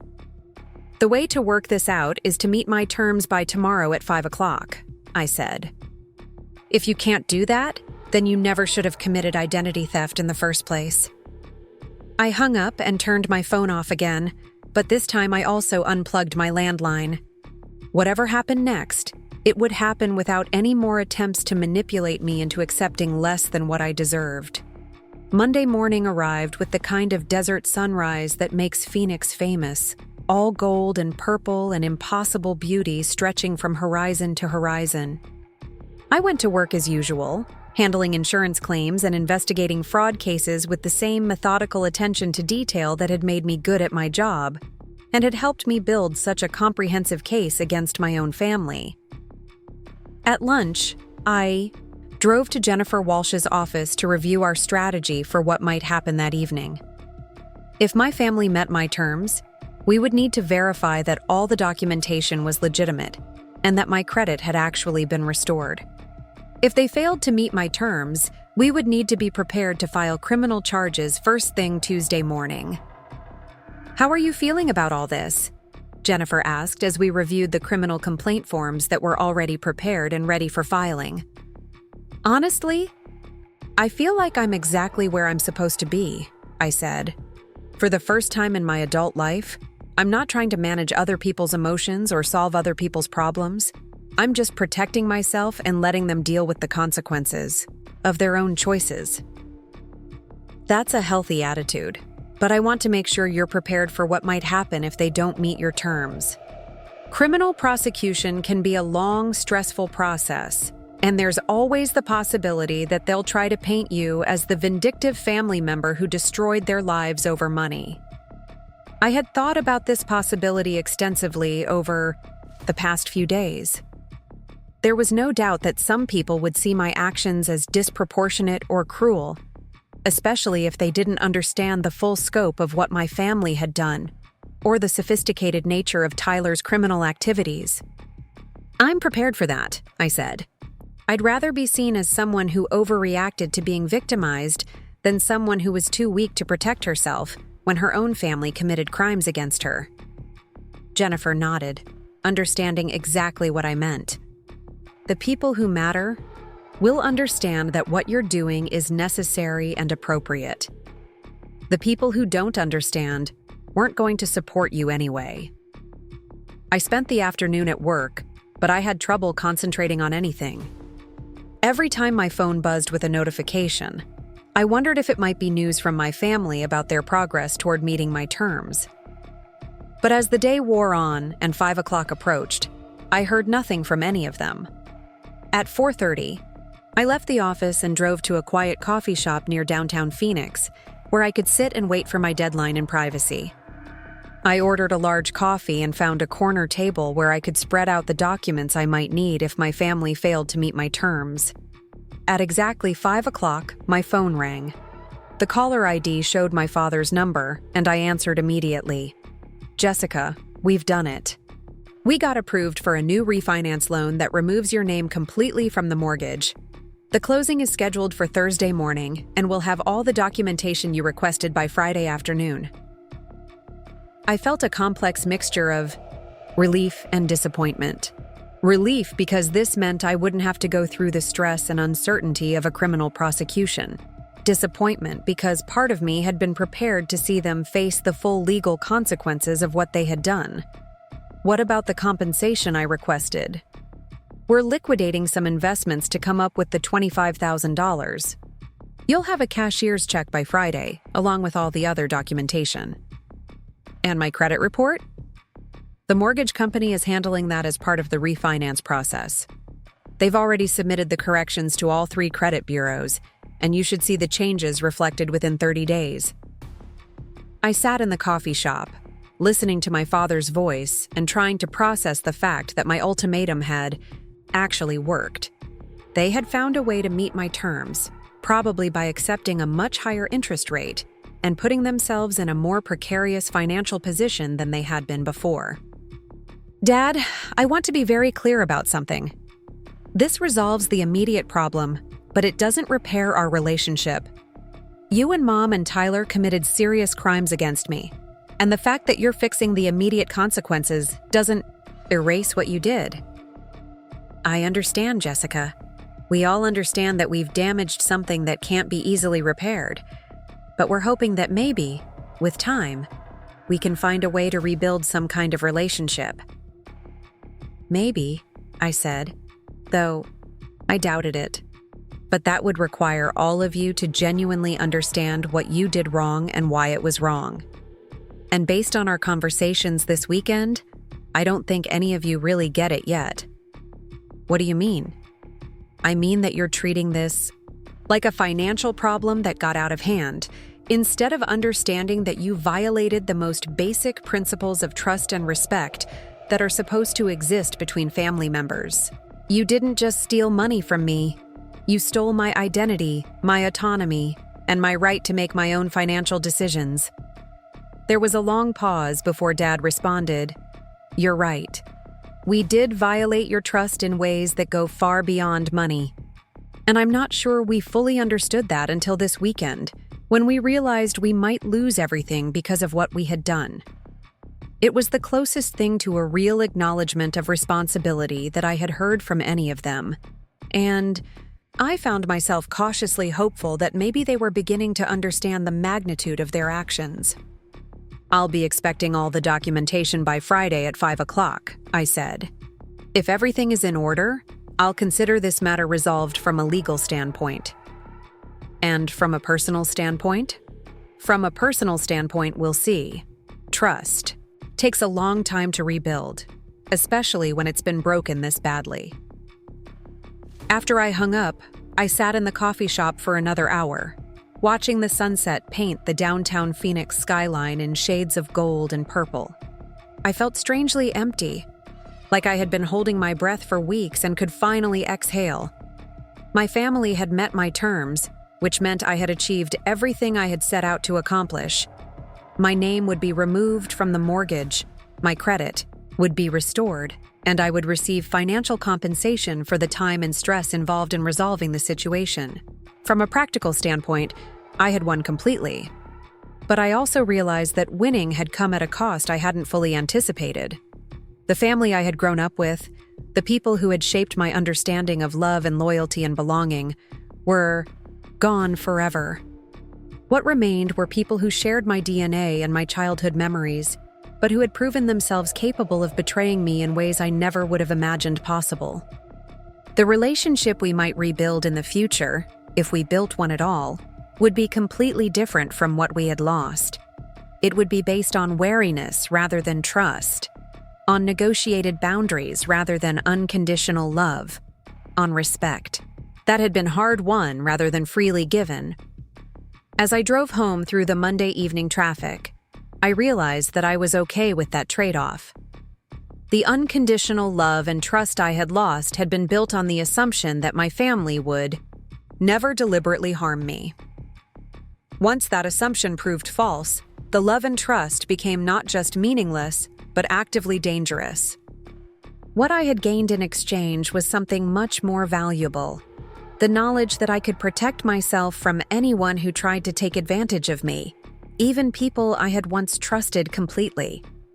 I had learned that I was stronger, smarter, and more resilient than I had ever imagined possible. Friday afternoon arrived exactly as promised, with a package delivered to my office containing all the documentation I had requested. The mortgage refinance papers showed that my name had been completely removed from the loan. The credit report corrections had been processed, and my score had been restored to its previous level.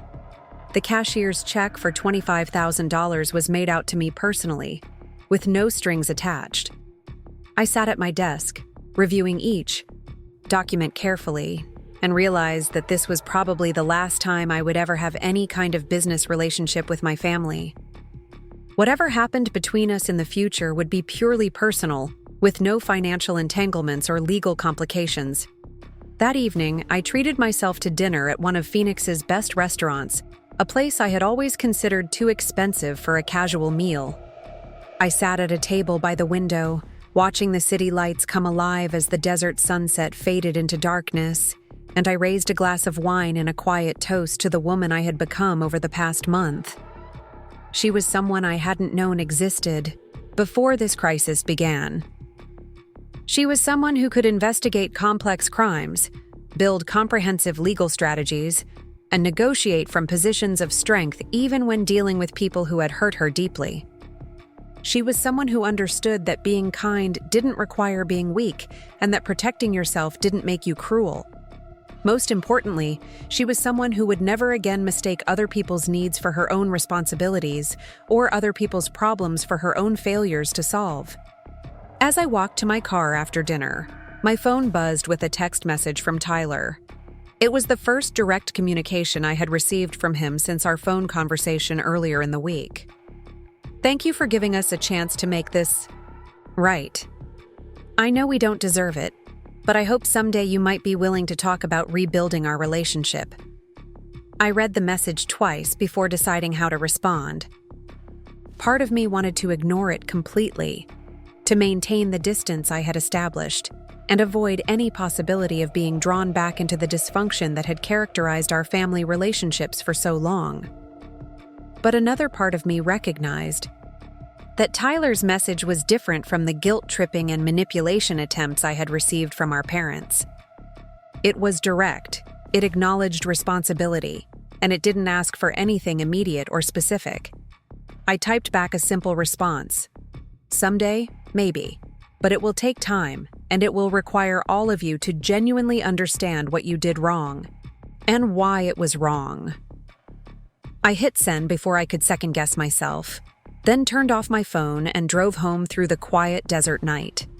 6 months later, I received an invitation to Tyler's wedding. He had apparently met someone during the crisis period when our family was scrambling to meet my ultimatum, and they had fallen in love while working together to rebuild his life after the mortgage fraud situation. The invitation was simple and elegant, with a handwritten note from Tyler explaining that he understood if I didn't want to attend, but that he hoped I would consider it. He mentioned that he had been in therapy to understand why he had made such destructive choices, and that his fiancée had been instrumental in helping him develop a healthier relationship with money and responsibility. I thought about the invitation for several days before deciding to attend. Not because I had forgiven everything that had happened, but because I was curious about who Tyler had become in the aftermath of facing real consequences for his actions. The wedding was small and intimate, held at a botanical garden in Scottsdale, where desert plants bloomed in impossible colors against the backdrop of Red Rock Mountains. Tyler looked different, more grounded somehow, like he had finally grown into the adult he was supposed to be. When he saw me arrive, his face lit up with genuine surprise and gratitude. He approached me carefully, like someone who understood that he had forfeited the right to casual physical affection. "Jess, I can't believe you came. Thank you." "I was curious," I said honestly. "I wanted to see who you've become." "I'm trying to become someone who deserves a second chance," he said.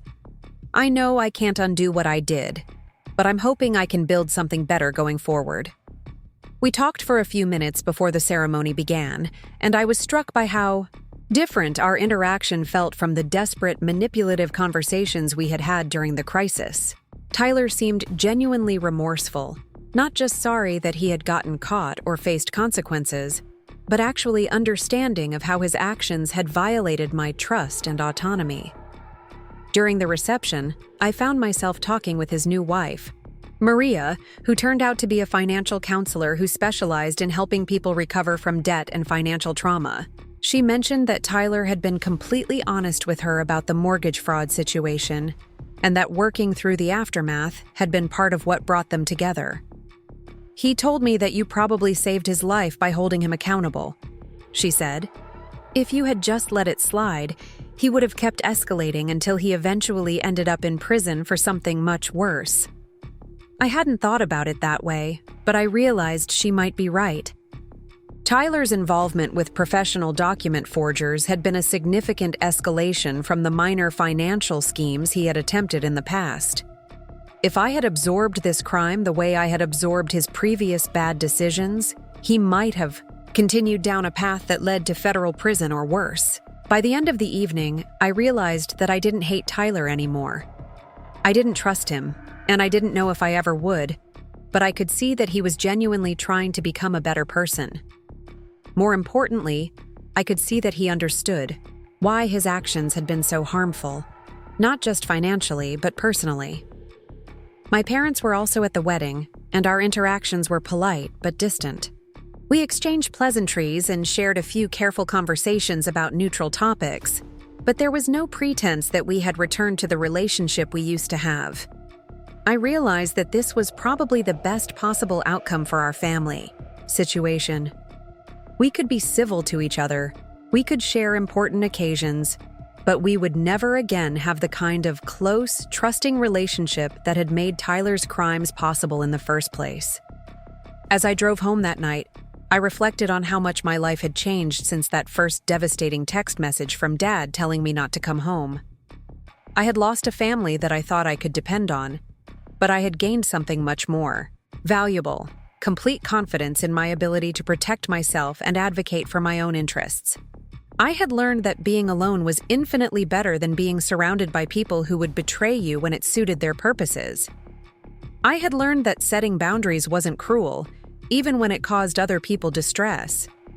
And I had learned that sometimes the most loving thing you can do for someone is to hold them accountable for their actions, even when they hate you for it. Most importantly, I had learned that I was much stronger than I had ever imagined possible. strong enough to investigate complex crimes, strong enough to build legal strategies, strong enough to negotiate from positions of power, and strong enough to walk away from relationships that were based on taking advantage of my kindness. The desert night was perfectly quiet as I pulled into my apartment complex, the kind of silence that only comes when you're completely at peace with who you are and what you're capable of protecting. I had built a life that was entirely my own, free from the dysfunction and manipulation that had characterized my family relationships for so long. Jessica Martinez was no longer anyone's victim, and she never would be again. 2 years had passed since Tyler's wedding when I received the phone call that would test everything I had learned about family, forgiveness, and the complex mathematics of second chances. It was a Thursday afternoon in late October, and I was reviewing a particularly intricate insurance fraud case involving a Phoenix construction company that had been systematically overbilling clients for materials they never purchased. The irony wasn't lost on me that I had become something of a specialist in family-related fraud cases. Word had spread through the legal community about my success in resolving my own identity theft situation, and I was increasingly called upon to consult on cases where financial crimes had torn families apart. I had developed a reputation for understanding both the legal complexities and the emotional dynamics that made these cases so challenging to resolve. My phone displayed Mom's name, which was unusual enough to make me pause. Since Tyler's wedding, our family had settled into a pattern of communication that was cordial but limited. We exchanged birthday cards, attended major life events when invited, and occasionally shared brief phone calls about practical matters. But Mom rarely called, without a specific reason and never during my work hours. "Hi, Mom, what's going on?" "Jessica, I need to talk to you about something important. Are you somewhere private where we can speak freely?" The careful formality in her voice immediately put me on alert. This wasn't a social call or a request for advice about some minor family matter. This was the tone she used when something serious had happened and she needed to figure out how to handle it. "I'm at work, but I can talk." "What's happening?" "It's about your father. He's been having some health problems, and the doctors think it might be related to stress from some financial issues he's been dealing with." I felt the familiar tightness in my chest that came whenever my family's problems started bleeding into my carefully constructed independent life. The old Jessica would have immediately started asking questions, offering solutions, volunteering to help solve whatever crisis had emerged. The new Jessica took a deep breath and waited for more information before responding. "What kind of health problems and what kind of financial issues?" "He's been having chest pains and trouble sleeping, and his blood pressure has been dangerously high for the past few months. The doctor thinks it's stress-related, but Dad won't talk about what's causing the stress." Mom paused, and I could hear her choosing her words carefully. "I finally got him to admit that he's been having trouble making the payments on the new mortgage. The interest rate they gave us when we refinanced to get your name off the loan was much higher than what we were paying before, and Dad's been trying to handle it without telling anyone." The mortgage. Of course it was about the mortgage. The refinancing that had resolved my identity theft situation had apparently created new financial problems for my parents. Problems that Dad had been too proud or too ashamed to discuss with anyone. "How much trouble are we talking about?" I asked, though I was already beginning to suspect where this conversation was heading. "He's 3 months behind on payments, and the mortgage company has sent notice that they're starting foreclosure proceedings. Dad thinks he can catch up if he just has a little more time, but the numbers don't add up. Even if he could come up with the back payments, the monthly amount is more than he can handle long-term." There it was, the foreclosure notice that had been hanging over this situation like a sword of Damocles for the past 2 years was finally becoming reality. The house that Tyler had tried to save through identity theft was going to be lost anyway, and now my parents were facing the prospect of losing their home in their 70s. "Mom, why are you telling me this? What do you want me to do about it?" It was a blunt question, but I needed to understand what role she expected me to play in this situation. Was she looking for emotional support while they dealt with losing the house? Was she hoping I might offer financial assistance? Or was she simply keeping me informed about a family crisis that would affect everyone eventually? I don't know, she admitted. Dad doesn't want anyone to know about this, and he certainly doesn't want to ask for help. But I'm scared, Jessica. I'm scared about what this stress is doing to his health, and I'm scared about what will happen to us if we lose the house. Have you talked to Tyler about this? No, and I can't. He and Maria just bought their first house, and they're trying to start a family. I can't burden them with our financial problems, especially when those problems are connected to what Tyler did before. I understood the logic of her position, but I also recognized the familiar family pattern that was reasserting itself.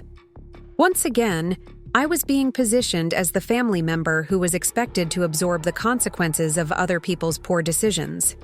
Once again, my financial stability and emotional well-being were being treated as resources that could be deployed to solve problems I hadn't created.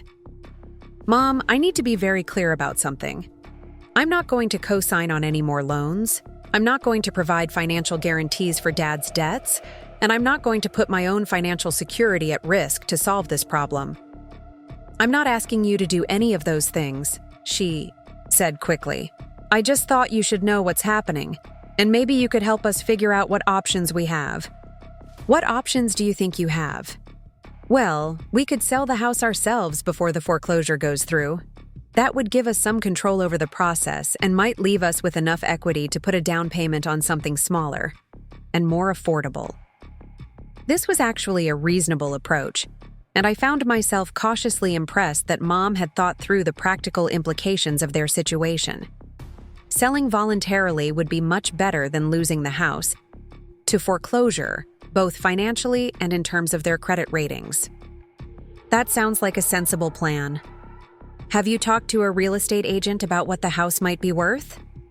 Not yet. Dad keeps saying he can find a way to catch up on the payments, but I know that's not realistic. The monthly payment is almost twice what we were paying on the old mortgage, and Dad's retirement income hasn't increased enough to make up the difference. I realized that Mom was essentially asking me to help her convince Dad to face reality about their financial situation. She wanted someone with financial expertise to validate her assessment that selling the house was their best option, and she hoped that my professional credibility might carry more weight with Dad than her own concerns. Would you be willing to sit down with both of us and help us work through the numbers? She asked. Not to solve the problem for us, but just to help us understand what our realistic options are? It was a reasonable request, and it was framed in a way that respected the boundaries I had established after the identity theft situation. She wasn't asking me to fix their problems or provide financial assistance. She was asking for my professional expertise in helping them understand their situation and make informed decisions. I can do that, I said. But I want to be clear about the scope of what I'm offering. I'll help you understand your financial options, but I won't be providing ongoing financial support or getting involved in implementing whatever solution you choose. That's exactly what I was hoping for, Mom said, and I could hear relief in her voice. When would be a good time for you to come over and look at the paperwork? We arranged to meet that Saturday morning, which would give me time to prepare for what was likely to be an emotionally challenging conversation. I had no illusions about how Dad would react to having his financial situation analyzed by the daughter he had once tried to exclude from the family. But I also recognized that this might be an opportunity to help my parents make better decisions than they had made 2 years ago. That evening, I called Jennifer Walsh to get her perspective on the situation and to make sure I understood the legal implications of what my parents were facing. Foreclosure proceedings in Arizona typically take about 4 months from the initial notice to the actual sale, she explained. If your parents are serious about selling voluntarily, they need to act quickly. The longer they wait, the more their options will be limited by the foreclosure timeline. What would happen if they just walked away from the house? Would they still be liable for any remaining debt after the foreclosure sale? Arizona is a non-recourse state for purchase money mortgages, which means that if this was their original mortgage, they wouldn't be personally liable for any deficiency after foreclosure. But since this was a refinance that took cash out of the property, it might be considered a recourse loan, which could leave them liable for the difference between the sale price and the loan balance. This was important information that would affect how my parents should approach their situation. If they were going to remain personally liable for the debt, even after losing the house, selling voluntarily became much more critical to their financial future. "I'll make sure they understand that," I said. "Is there anything else I should know about helping them through this process?" "Just remember that this is their decision to make, not yours. You can provide information and analysis, but ultimately they have to live with the consequences of whatever choice they make. Don't let them turn you into the family financial advisor if that's not a role you want to play long term." Saturday morning arrived with the kind of perfect Arizona autumn weather that makes people forget why they complain about the summer: heat. I drove to my parents' house in Scottsdale, passing through neighborhoods where the real estate signs told the story of a housing market that had recovered strongly from the recession, but was now showing signs of cooling off. The house looked exactly the same as it had 2 years ago, but I noticed details I hadn't paid attention to before. The landscaping was immaculate, probably because Dad had been spending more time on yard work as a way to avoid thinking about his financial problems. The exterior paint was fresh, and the roof appeared to have been recently repaired, which suggested they had been trying to maintain the property's value, even while struggling with the mortgage payments.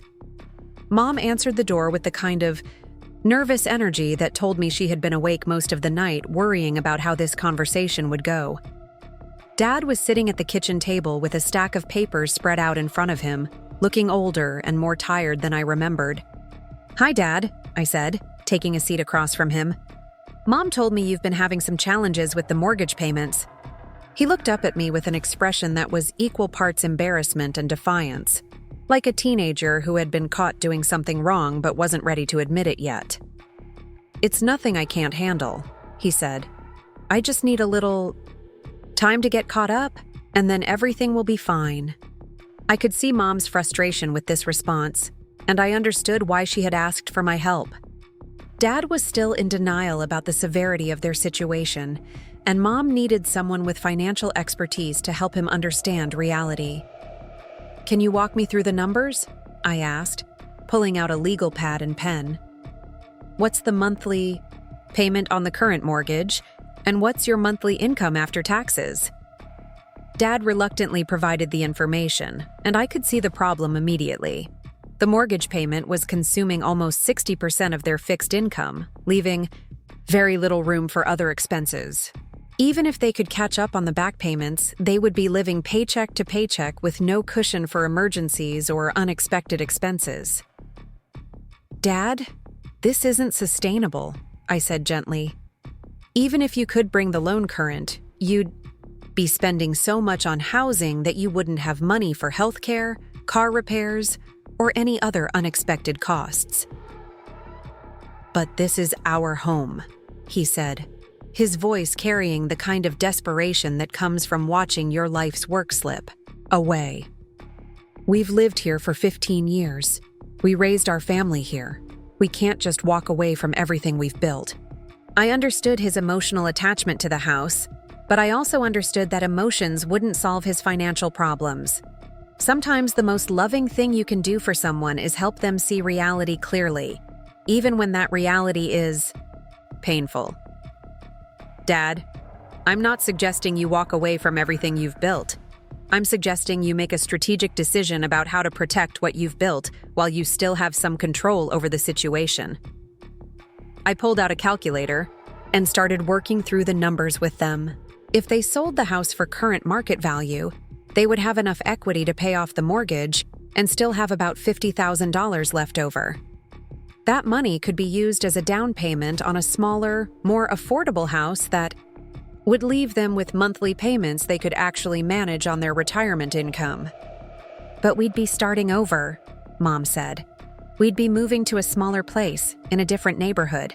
away from all our friends and the life we've built here. You'd be starting over with $50,000 in cash and a sustainable housing payment, I replied.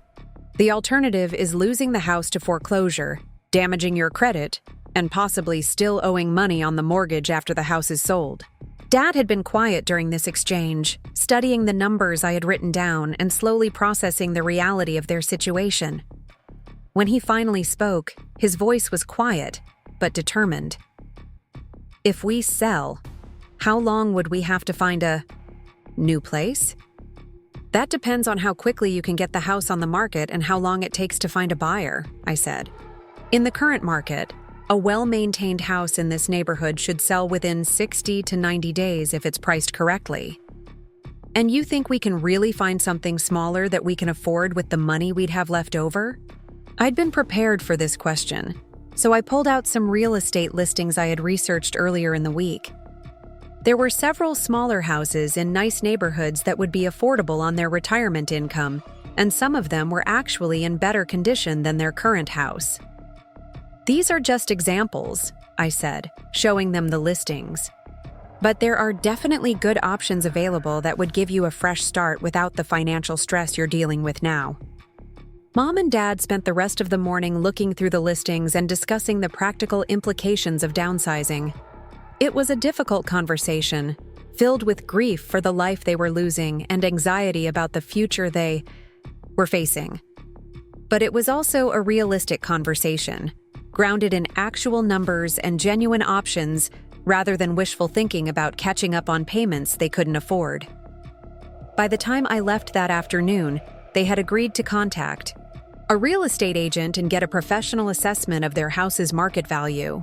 They weren't ready to commit to selling yet, but they were at least willing to understand their options. "Thank you for helping us see this clearly," Mom said as I was leaving.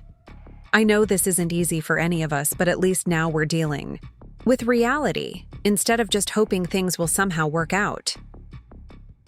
Over the next few weeks, I stayed in touch with my parents as they worked through the process of deciding whether to sell their house.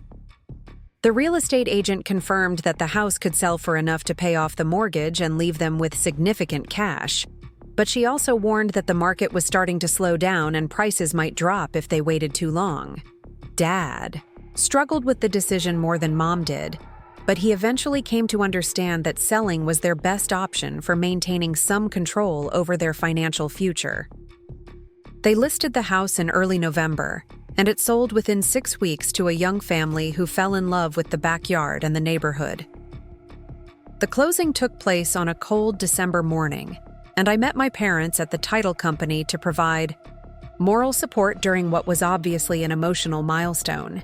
Dad signed the papers with the kind of resigned dignity that comes from accepting a difficult reality, while Mom focused on the practical aspects of their next steps.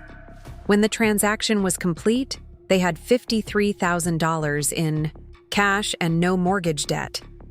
It wasn't the retirement they had planned, but it was a solid foundation for building something new. "What's next?" I asked as we walked out of the title company together. "We're renting a townhouse in Ahwatukee while we look for something to buy," Mom said. "It's smaller than what we're used to, but it's in a nice community with other retirees.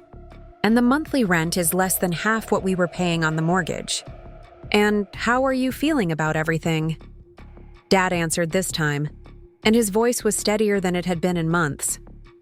"I'm feeling like we made the right decision, even though it wasn't the decision we wanted to make. Sometimes the right choice isn't the one you prefer, but it's the one that gives you the best chance to build something sustainable." 6 months later, my parents bought a small but well-maintained house in Ahwatukee, using their cash from the sale to make a substantial down payment that left them with a mortgage payment they could easily afford on their retirement income. The house had 2 bedrooms, a small yard, and a community pool, and they seemed genuinely happy with their new life. Tyler and Maria helped them move, and I was struck by how much our family dynamic had changed over the past 3 years. We still dealt with each other carefully, but there was a new foundation of respect that hadn't existed before. Everyone had faced real consequences for their choices, and everyone had learned something about themselves in the process. The foreclosure notice that had started this whole chain of events had never actually been delivered because my parents had sold their house before the bank could complete the process. But in a way, the threat of foreclosure had served its purpose by forcing them to make decisions they should have made years earlier. I realized that the mortgage fraud crisis that had torn our family apart had also taught us all valuable lessons about money, responsibility, and the real meaning of family support. Real support doesn't mean enabling people to make bad decisions or absorbing the consequences of their poor choices. Real support means helping people understand their situations clearly and make decisions that are sustainable over the long term. During the housewarming party for my parents' new place, Tyler pulled me aside for a conversation that I had been expecting for months. "I wanted to thank you for helping Mom and Dad through this situation," he said.